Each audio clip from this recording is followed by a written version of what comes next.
Now, before we take the tangled threads left dangling before the interval and attempt to tie them together, let us unite in a sturdy chorus to that enduring and beloved land, England reigns. And one more round of applause for our fully trained orchestra under the cryptic baton of Mr. Thomas Purcell. Go set the lights. Let them see you. Come on now.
On this land and its lanes, down the strands of the mains, till the drains fill the serpentine.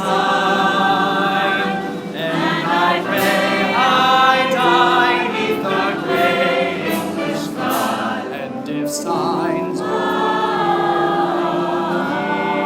fear, if what now remains, then I know England reigns. England reigns each day, each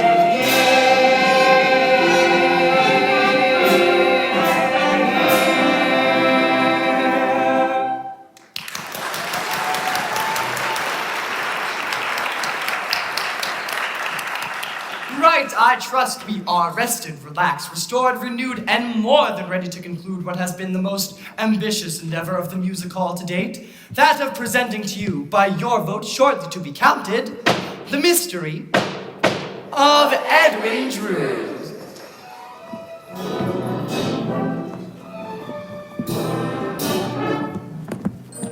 6 months have passed. An English summer is now in progress. Still there is to be found no trace of young Edwin Drood, and all of Cloisterham is agog with rumor and suspicion. But there are further developments. 2 inquiring sleuths are about to appear on the scene, one being the Princess Puffer, whom you have already met, the other being a detective, a man of mystery who wears a bulky coat, a fulsome beard, and the name of Dick Datchery. What? I said Dick Datchery. Oh, right. These apparent strangers approach with grand intentions and great expectations, which I might add will be presenting in Brighton next season. And like ourselves, they are just now arriving at Cloisterham Station.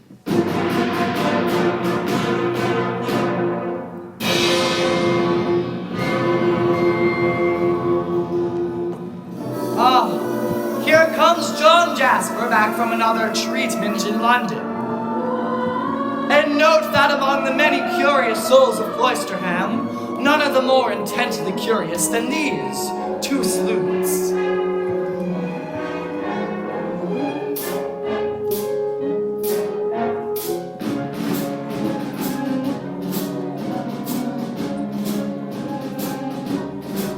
I'm on the track of a man in black.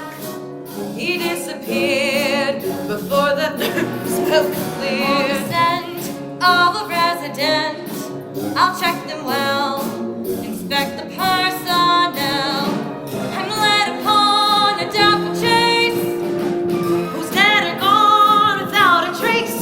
This is a private investigation, for when did Drew depart, and wherefore are his destination? It's a private investigation, vanished into air, a man is wearing all creation. On the trail of a small detail, I drew a bead upon a clue I need. A navigate as the own for state, incognito, into the fog we go.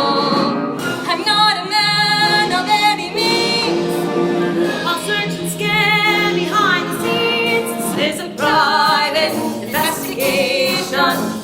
Drood depart. Beware for our destination. It's a private investigation. I'll turn this private club to a fallen situation. It's a private.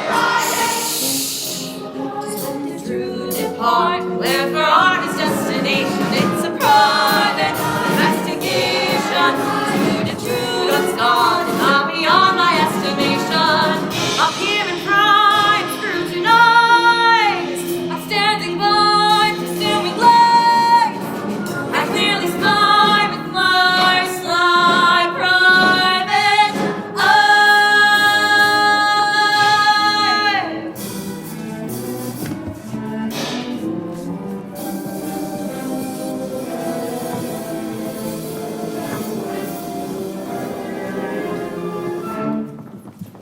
Good evening, Reverend Chris Sparkle. All things bright and beautiful this evening. Yes, as if the stars were mere punctures in the ceiling of earth, and heaven's light can be seen shining through. Or something along those lines. I just wish my assistant Bazard, who's away on business, could see such a night as this.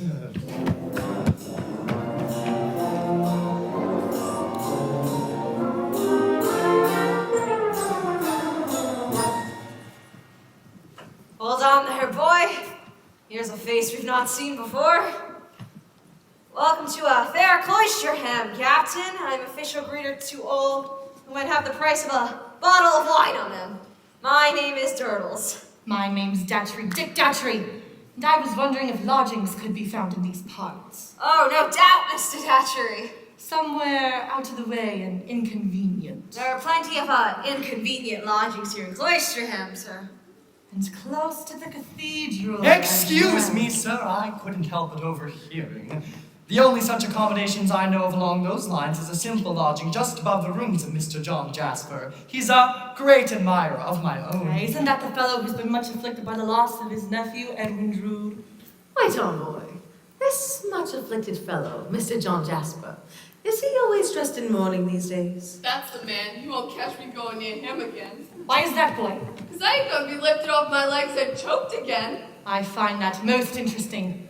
I shall enjoy watching the comings and goings of this town.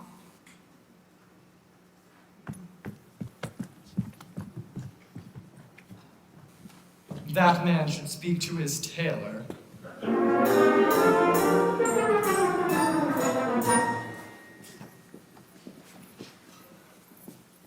Excuse me, miss. Do you know where I could find a Mr. John Jasper?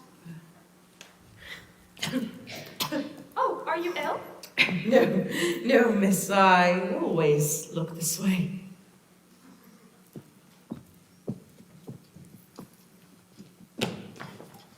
Rosa, we have both been guilty of neglecting your music lessons. When should we return? Never, sir. Am I being politely told that you have abandoned your studies altogether? But the politeness is yours, not mine. I beg not to be questioned. I will not answer anymore. At least I have that in my power. Rosa, I do not wish to hear you, sir.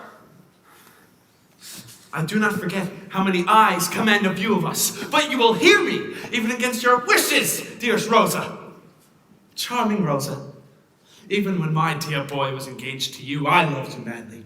I hid our secret loyalty, did I not? You were as false to him, sir, daily and hourly as you are now. You know that you made me afraid to open his kind eyes to the truth. That you are a bad, bad man. How beautiful you are! You are more beautiful in anger than repose. I do not ask for your love. Give me yourself in that pretty rage, that enchanting scorn, it'll be enough for me. I warn you, sweet witch, rare charmer, that you must stay and do more harm that can be undone. You're mad! I mean to show you how mad my love is! Love? You dare choose that word? Yes.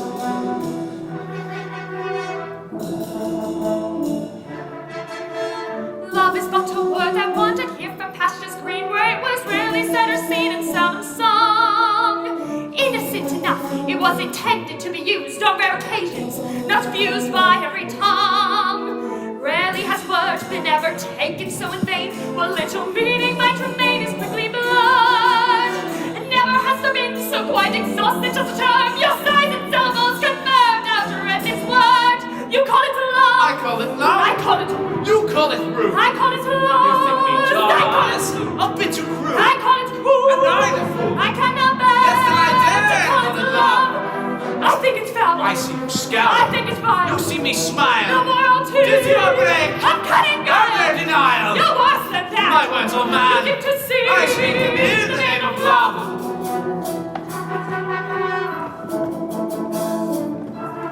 Rosebud, the dainty little face, whose every curl confirms that she's a child, a girl, a neophyte. Rosa is the only soul in cloistrum, it seems, whose sense is just the sort of dreams you dream at night. Did you think your stare would stop my seeing? Every fiber of my being told me since I was betrothed that your most unnatural attention conjures words I cannot mention. You must know how much I loathe to know your wants. You know my wants. To see your clutch. I mean that clutch. To hear your You ain't no voice. choice. To feel your Is touch. it so much Passionful task. for me to ask? Who would even speak? I only sing the name of love. I will not fear. I love to hear My tragic plight. the angry bite. I have a choice. I'll be a fair voice. I'll take to flight. One blazing night. How not for me. You will submit. You to desecrate. I give your faith the name of love. The name of love. The name of love. The name of love. The name of love. The name of love. The name of love. The name of love. The name of love. La la la la. La la la la.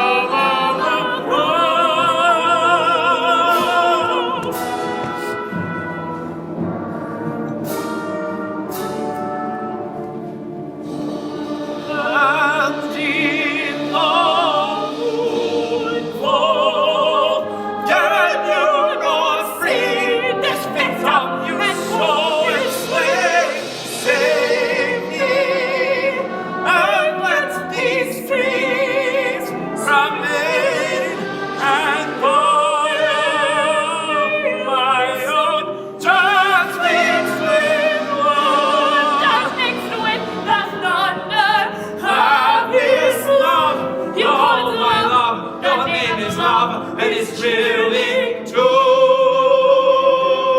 me.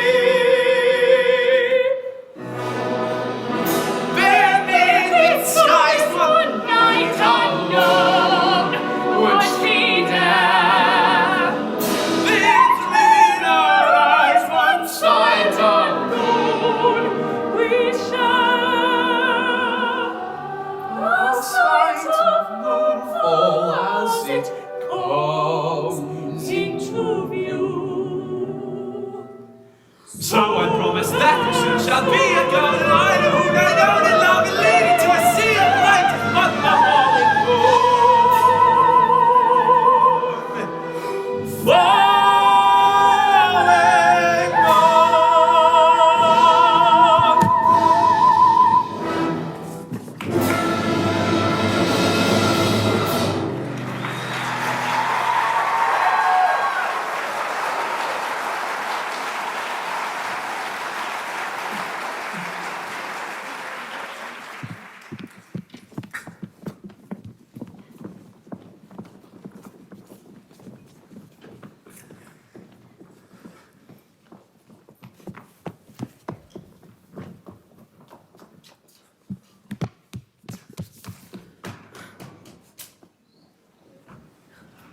Well, I've just overheard something. Yes. And now I have one of the very bits of information I came here for. So you're, leaving Cloisterham already? Not bloody likely. I didn't come this far, but to turn with just one piece of puzzle in my hand. I've never in my wretched life been this close to getting anything I set about after. More the fool I'd be to turn back just when I'm winning. You see, I've never understood those in life who ease up just when they should push on. Once I bet my last 10 pence and won. Twice as rich then, friends said, call it done. How sad, I said, so that's your wildest dream, eh, then? 20 pence instead of 10. I double up my bet again. In life we start life.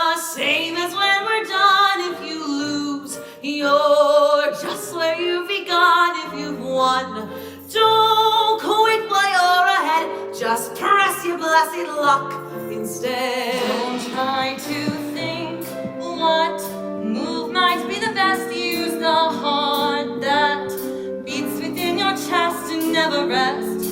Don't quit while you're ahead. Sing out, there's more in store for me. I see my dream ship finally coming in like a steamship, anchoring into wind. Lift your chin.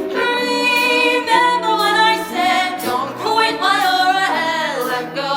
I know there must be love that's yet to be, only just 3 weeks away from me, hopefully.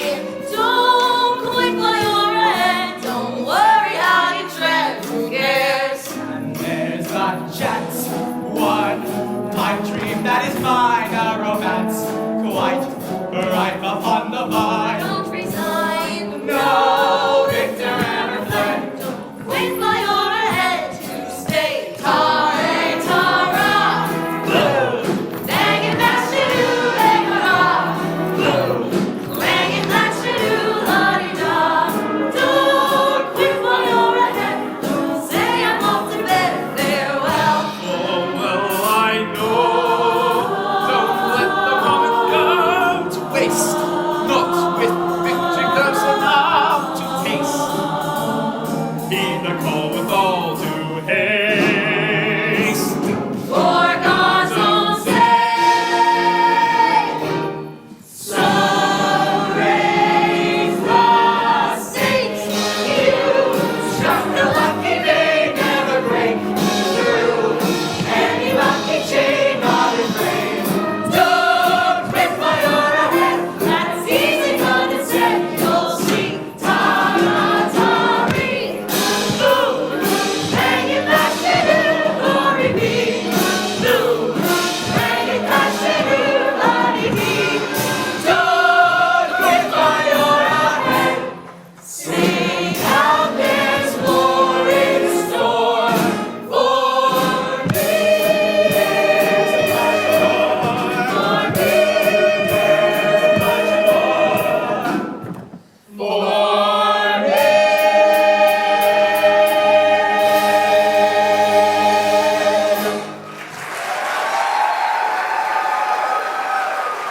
Encore maestro, silver plane. And now, at last, we see the slightest glimmering of light, quite shimmering in the dim dawn of night. So long have we been blind, but finally we unwind. The plot, the truth is this: we We don't know the rest of the words. Victor, stop talking. Ladies and gentlemen, it was at this point in our story in which Mr. Charles Dickens laid down his pen forever. And so this shall be all we will ever know for sure about the mystery of Edwin Drood. At least tonight, within the confines of this humble theater, we shall begin to solve, resolve, and conclude the mystery of Edwin Drood. One minor mystery we can resolve immediately, though it has little to do with the outcome of our plot. You see, many literary experts believe that Dick Datchery is someone we have already met, a character from Act 1 who is roaming the streets of Cloisterham as to better investigate the disappearance of Drood. And as many of you have already guessed, the part of Dick Datchery has been taken thus far this evening by your own master and mistress of male impersonation, Miss Alice Nutting.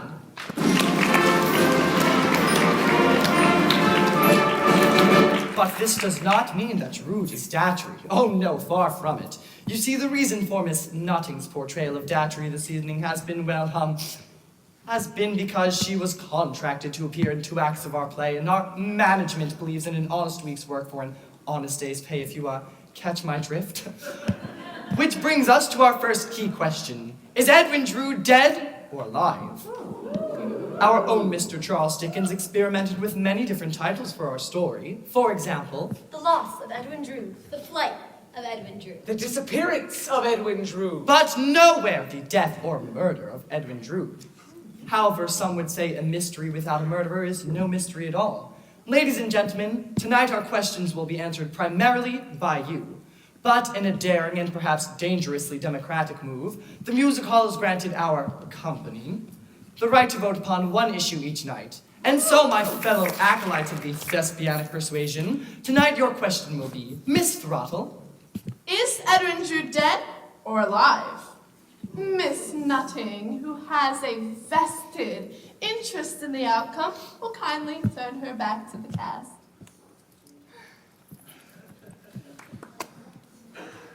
Gentlemen, ladies, as your whim takes you this evening, all those who believe Edwin Drood is dead, please raise your hands.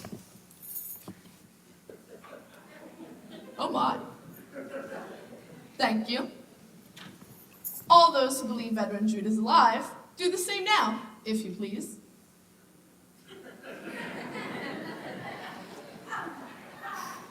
Thank you. I'm sorry, Miss Nutting, but you've snuffed it. By a massive majority, I fear. And our next question, Miss Throttle. Who is the detective, Dick Datchery? Well, we can now safely eliminate Edwin Drood from that consideration, since our company has voted him dead for the remainder of the evening. Dead? Ha and bloody, ha, you absolute envious little shit. It's quite obvious to everyone here that Drood, that I am Datchery, and it's even more transparent that this jealous, petty caste bitterly resents the attention I've received in local press. Goodbye, all.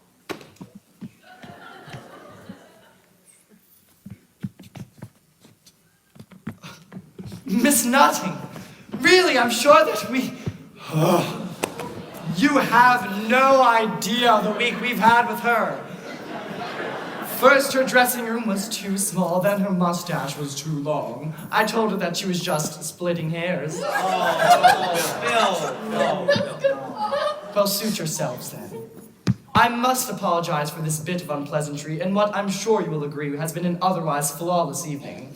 But in all fairness to our cast and to our story, I must strenuously point out that many literary experts disagree with Miss Nutting's contention that Dick Datchery and Edwin Drood are one and the same person. In fact, there are several other prime candidates for the face behind Datchery's beard. For instance, I offer you Helena Landless. About her, Neville revealed in Act 1.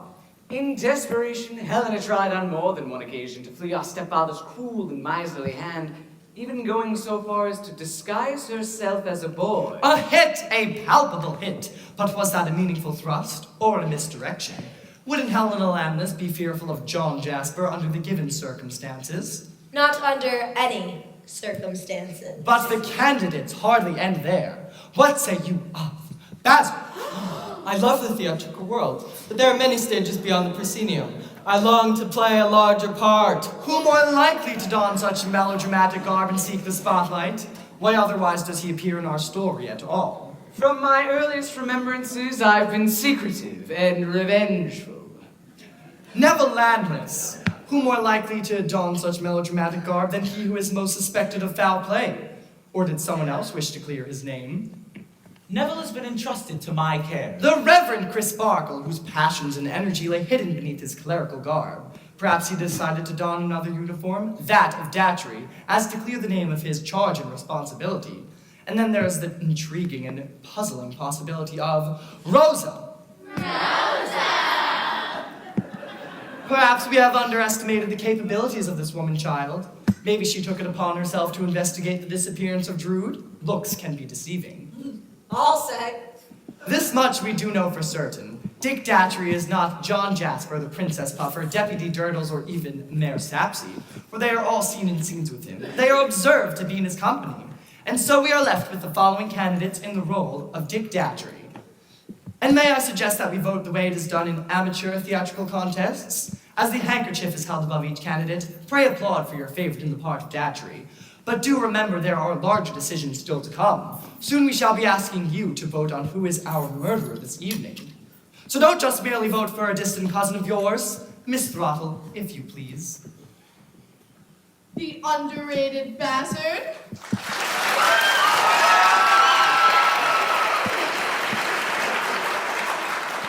The tempestuous Helena Landless.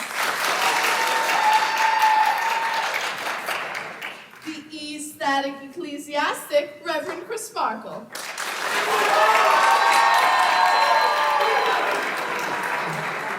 The lovely Miss Rosebud. And all the way from Ceylon, Neville Landless.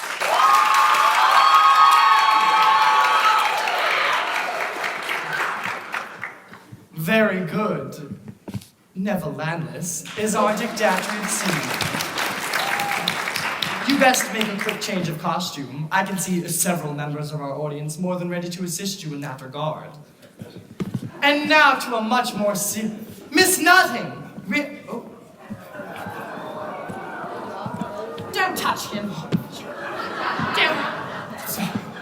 He's worth more than Ladies and gentlemen, this type of behavior is due entirely to upbringing. Her mother and father were in the iron and steel business. Mother irons, father steels. Bill!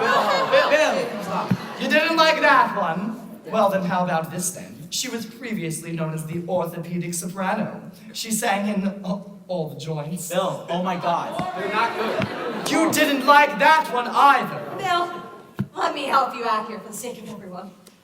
Miss Nutting's portrayal of her character, Dick Datchery, was half-fitting to her character. Not so much the Datchery part, but more or less of the...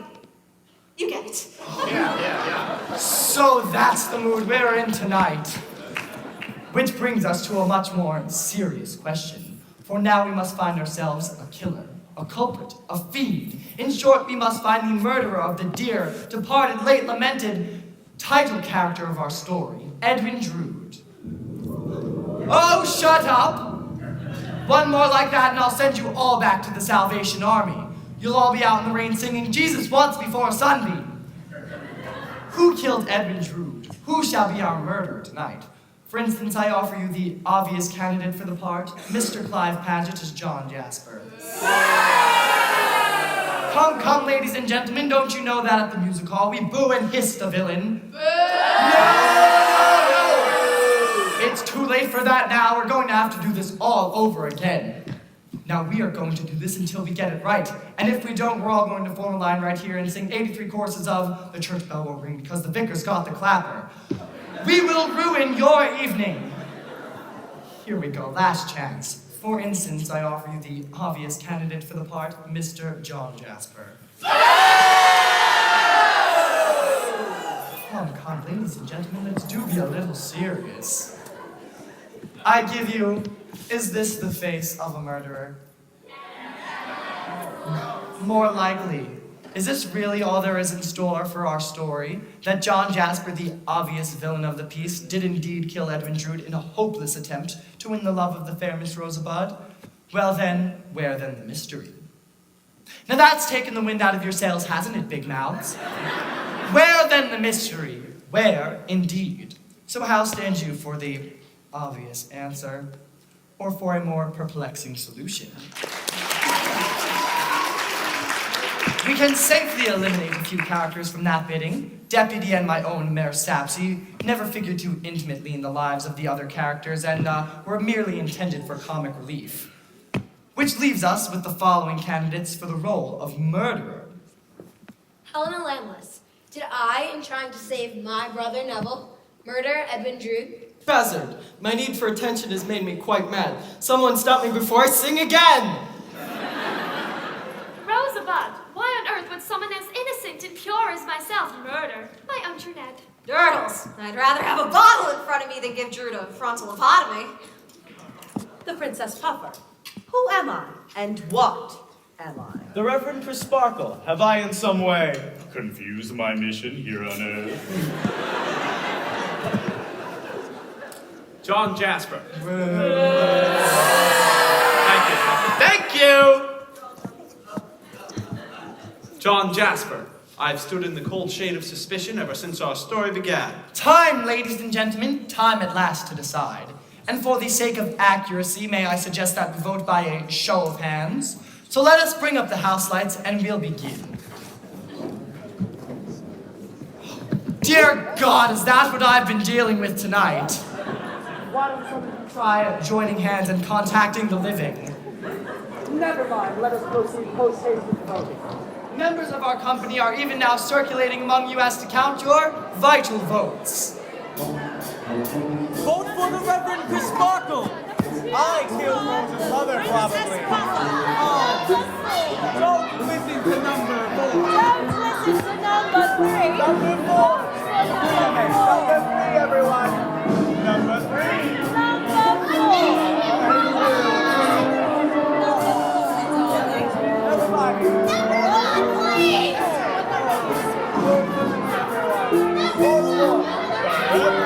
Sparkle. Number 3. Number 3. Number 2. Give me my sign back. What?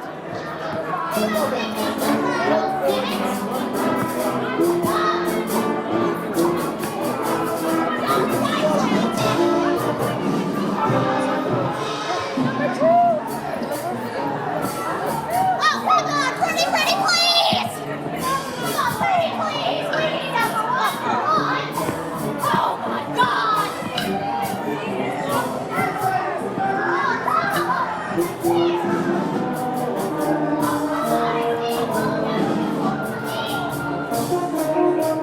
Sparkle! I probably killed Rose's mother.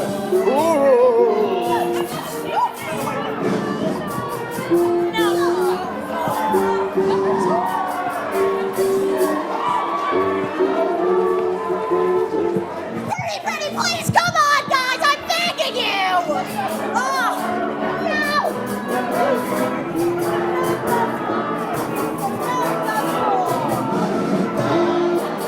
I better see number 1's up there.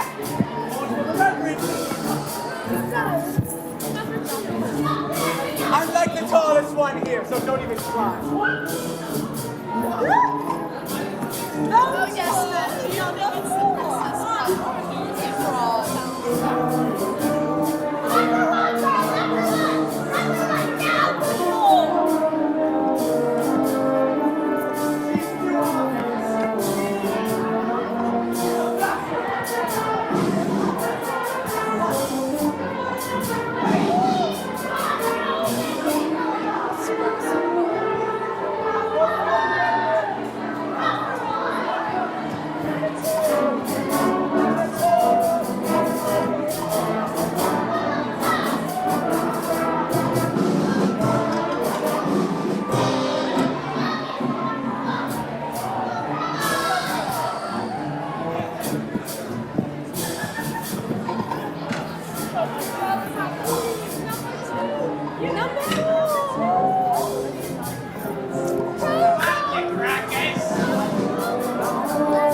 number 4.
last.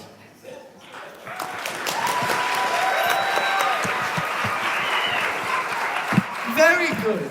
We have determined the murderer in our midst. I shall now offer a sip of port to our chosen fiend so that he or she may know your verdict. And so that the final denouement may come as a complete surprise, I must strenuously request that all of you close your eyes tightly at this moment. Close your eyes now, come on. Look, I'm looking at you. Pray. I see a lot of eyes open, so come on, pray, close your eyes. I am now offering the sip of port. Our murderer is drinking it. Very good. You may now all open your eyes. You see, you can't trust anyone here tonight. And so, as our cast departs backstage where your votes are being counted at this moment, I must caution you to prepare for a few unexpected twists and turns as we serpentine towards the ending you had chosen for us tonight. And so, my friends of the Music Hall Royale, I give you for the first time, and at long last, the conclusion, the finale of The Mystery of Edwin Drood!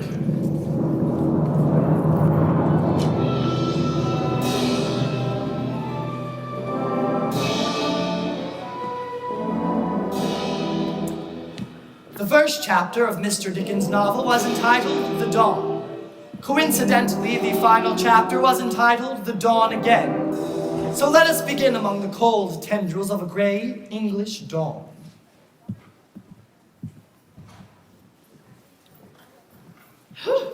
It's bloody freezing out here. Here, Missy. What is it? Could you spare 3 and 6 for a Christian soul in distress? I have little more than 3 and 6 to get me to London, and we are both Christian souls in distress, I fear. Running away from something? Yes. At long last, yes. And now I must. How on earth do you know my name? No. Why, I've only known you since the day you were born. Only bathed you and fed you. Oh, Rosa, don't look at me now. I don't want you to see me like this. But can you remember your nanny, Rosa?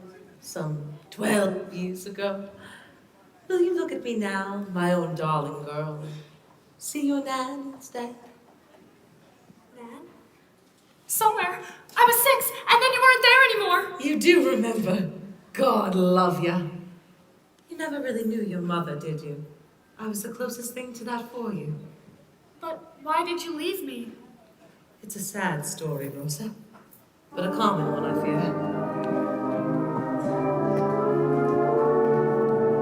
I was once your Nan, then I met a man, tall and old with golden hair. He's where my end began. I let him have his way with me. He knew his way so well. Led me down the garden path to hell. Marriage in my head. What I got instead was a bed in Camden Town. And then to me he said, should I send around a friend? Be nice to him, this swell. Stroll him down your garden path to hell. Make your bed of roses and sleep in it. Cuddle deep in it and pray you never wake. Soon the deadly puppies come cropping up, very puffy from the seeds of one mistake. On my back all day, earning Satan's pay, I took to drink so as not to think of who'd come next to play. I gave my gent my every cent, and he bid me farewell, leaving me to weed the path to hell. Life's a maze of hedges that prickle you as they tickle you. they'll tear you all about. Strolling through the mazes, amusing too, but confusing when you find there's no way out. Lost my looks by then, couldn't draw the men. So I learned to trade and earn my keep with drugs, and then found myself a wicked shop where opium I sell. Here's a pipe for you, sir. Price is 5 and 2, sir. Can't you see the garden? It's such a lovely garden. I'll take you there, I know the path so well. To hell, to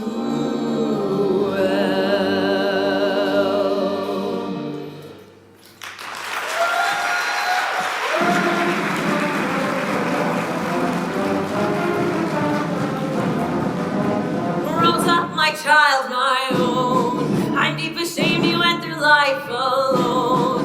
And yet despite my dreadful fall from grace, I never once forgot your name or face. One icy evening, a client of mine began to grave and crave some laudanum wine. And as he drank his cup of Satan's blood, he made the great mistake of crying rose above. Well, it's one thing for them like me to mix and mingle with the likes of he. We are both made from God's most lowly clay and mud. But how comes this man to cry a rosebud? Well, I can't see too clear, but I followed him here, finding out who was who. I came back a time or two, and last night tracking me was this Mr. Datchery. So I followed his tracks to his lodgings in the backs. Though I hate to confess, well, I watched this man undress, and I saw sodden wise, and without his bold disguise. Though my morals are tilted, my eyesight is level. Dick Datchery is Neville. Thank God for that. I gladly unmask. To wear this coat in June is too great a task. There lies Dick Datchery, born on a whim. We can dispense with last rites for him.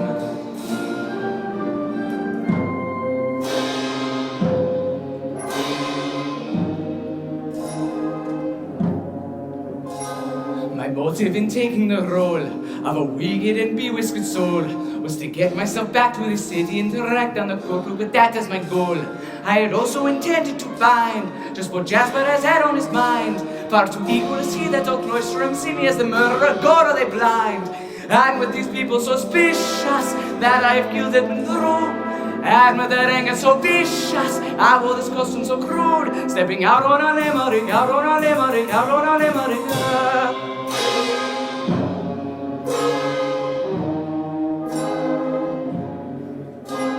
I found a theatrical kit, and as Datchery I did my bit. So to clear my good name from the blame, she blamed was for Helena too, I admit.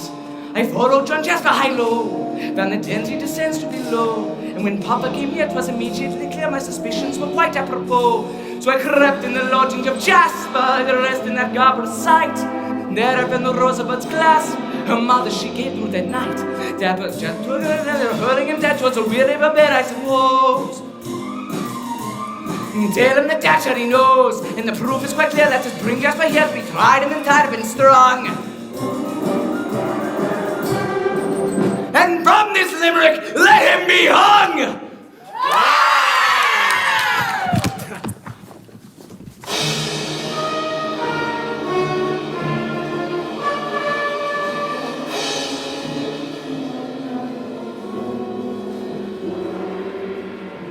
I will not die.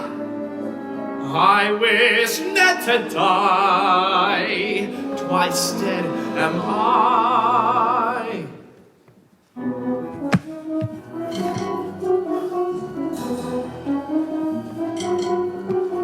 Man can split in twain, yet to all eyes remain a soldier till who can conceal the venom in his brain. And if he draws upon the pause in madness, opium smoke supplies. Why this great surprise?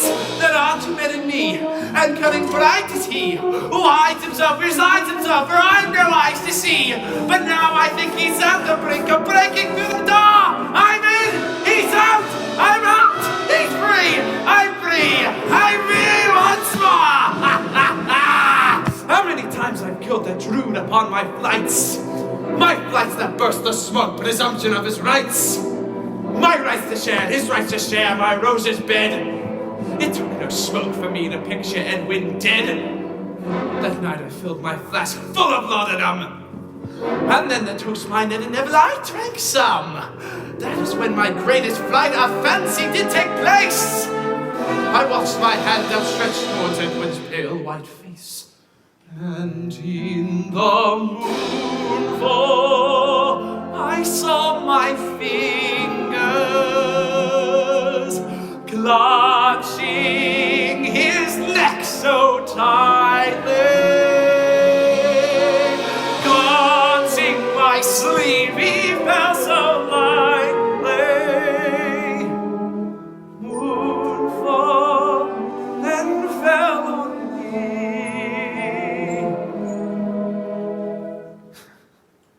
But God, the deed was much too easily done. As much as over, once it had begun. Such tragedy to finally make the kill, and not to awake to taste the thrill. Now I've done best. Now we both can rest.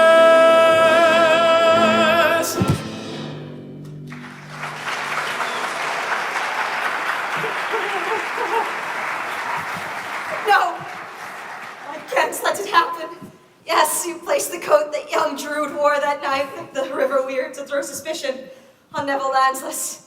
You are a bad one, Mr. Jasper, especially when the evil ones are hurting inside of you. But you are not a murderer. You did not kill Edwin Drood. Let us know, Turtles. John Jasper did not kill his nephew. Exactly, your lordship. It was a wild night that Christmas Eve, as you'll remember, Squire, and I'd sought shelter near Mr. Jasper's door. It was then I saw one amongst you throttle young Drood into the river, and in a convenient flash of lightning, I saw who it was. There was quite a long speech, Bill. Think we can get a quick nip aboard? Turtles. Right. It was then I saw Mr. Jasper stagger out of his home under the influence of potent medicine, and suddenly he collapses. He then gets up, picks up young Drood, carries him into the cathedral, into the crypt, depositing the body right into Miss Sapsey's tomb. What? I told you there was plenty of room in there. Now you must tell us, Turtles, who did it. Lord love me. It was the Reverend Chris Markle! Good Rose, as a mother, love another, know you well. If man should land a hand on her, he'd go to hell. I'm free from blasphemy, but as some see me crude. Though I'm not Catholic, I confess I murdered Drood.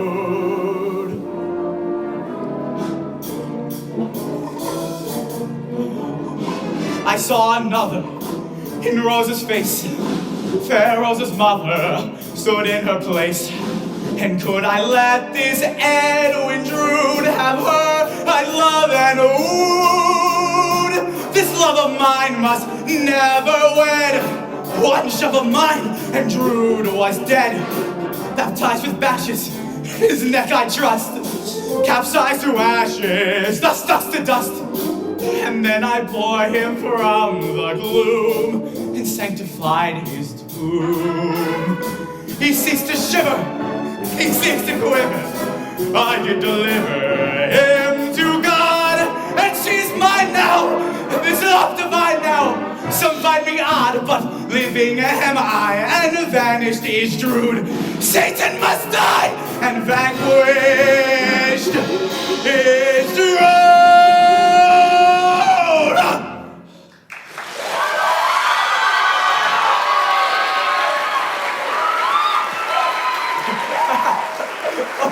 Well, that's that, isn't it?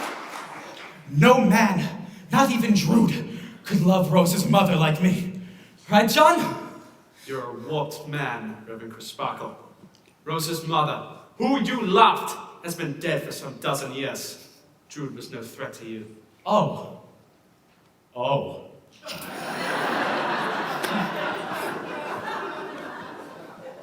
Well, the joke's on me then, isn't it? Well, I should be on my way now. Bless you all! There is your murderer for tonight!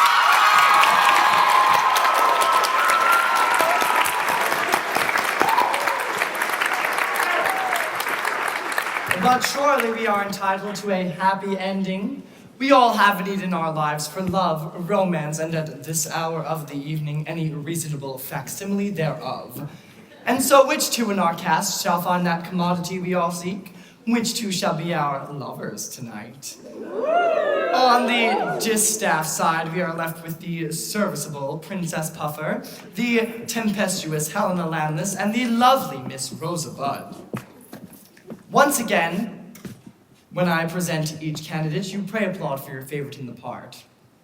The serviceable Princess Puffer.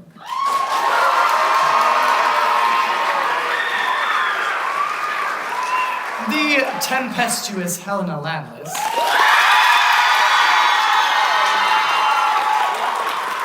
Or the lovely Miss Rosa Budd.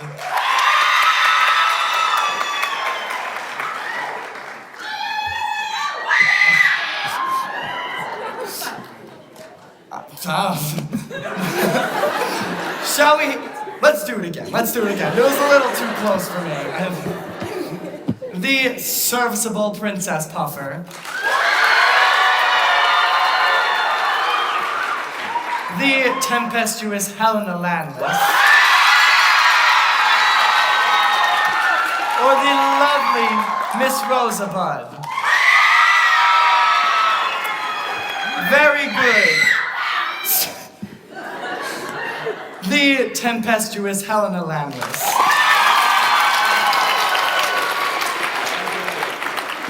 And which male shall we find her united in love with tonight? We are left with the... oh.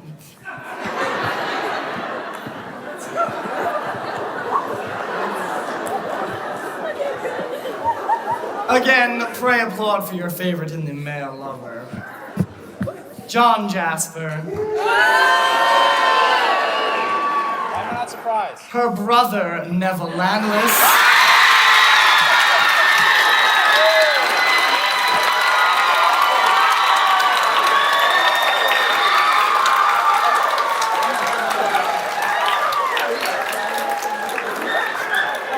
My God. Deputy. Oh, shake it off. Bastard. Or Durdles. Very good. Neville Landless is the male.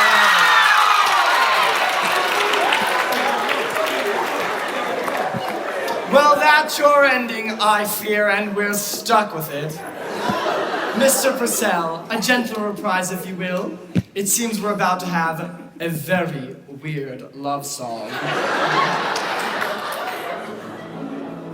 Neville, this strange crowd has caused me to be incestually drawn to you. Perhaps you could learn to love me like a brother. Helena, I am your brother. But I suppose we must give this deranged English crowd what they wish. You twisted bastards!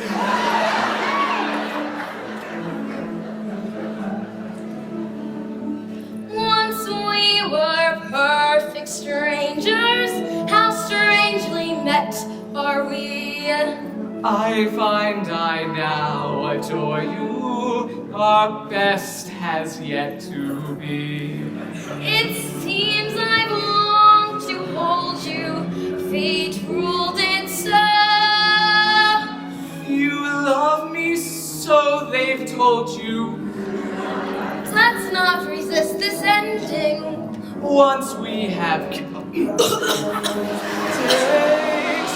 stillness, strangeness makes me sure. Once we were perfect strangers, and now I love you perfectly.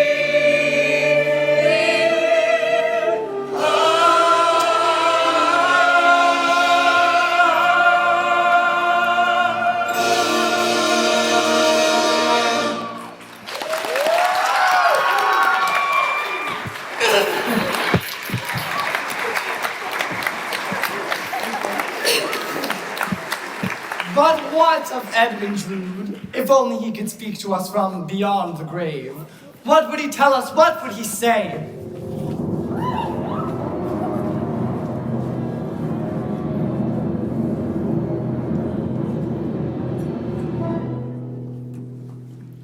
I'm alive!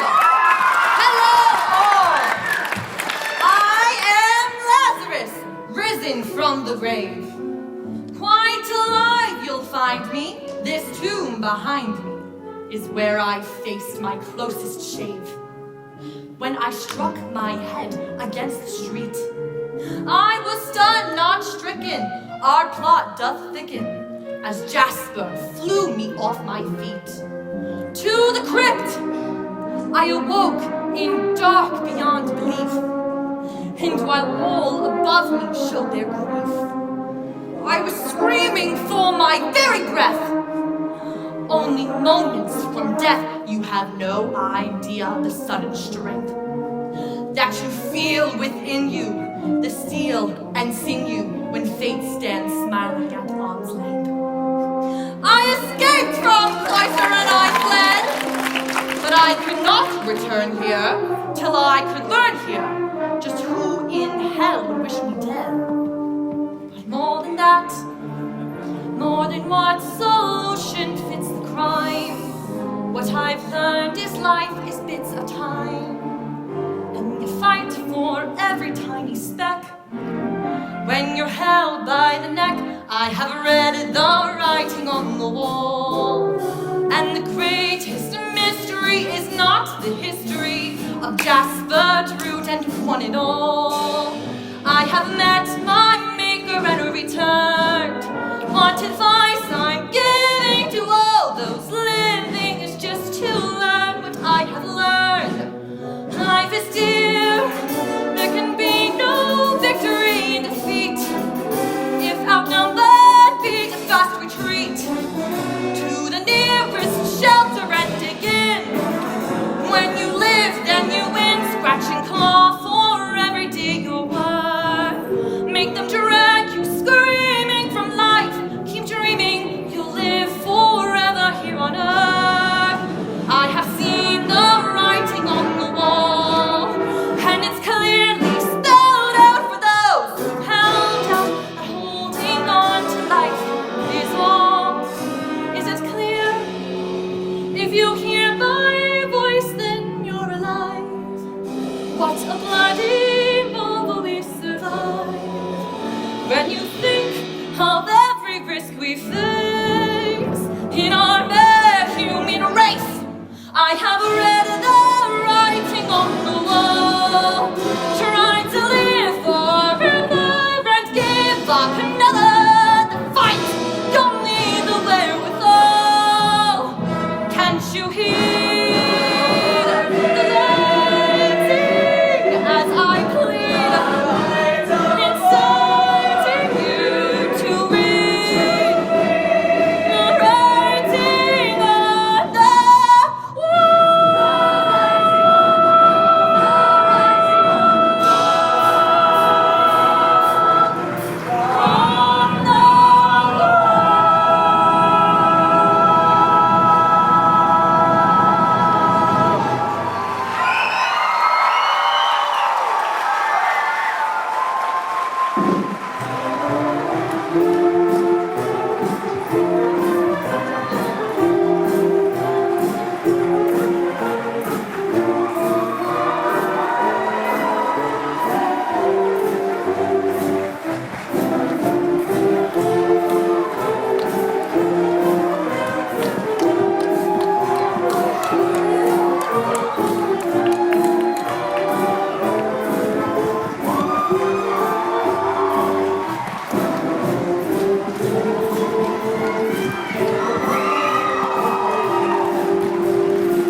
Conclusions often lead the best of us astray. The wisest move in life is just to wait.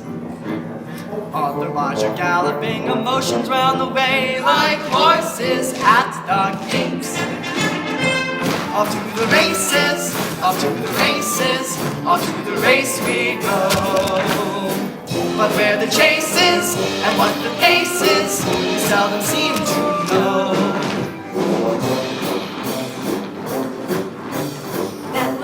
Hearts are vowed to never more pursue a member of the soft and savored race. Firmly anchored to the ground, they suddenly will view a fair and favored face. Then, off to the races, off to the races, faces go. The saving graces, from different places, the need for love at all. Don't fall back on your assumptions, hasty presumptions might delay. Mind the track like a bad running blind. Try landing behind, you'll find your way. Well, that's our Queen Victoria. She's had 9 kids to date. You wonder how Prince Albert got enthused. Probably by her degree he had to procreate, said she, make me amused. Off to the races, the royal races, the same as poor folk do. When she embraces yes. the royal graces, what? David wants as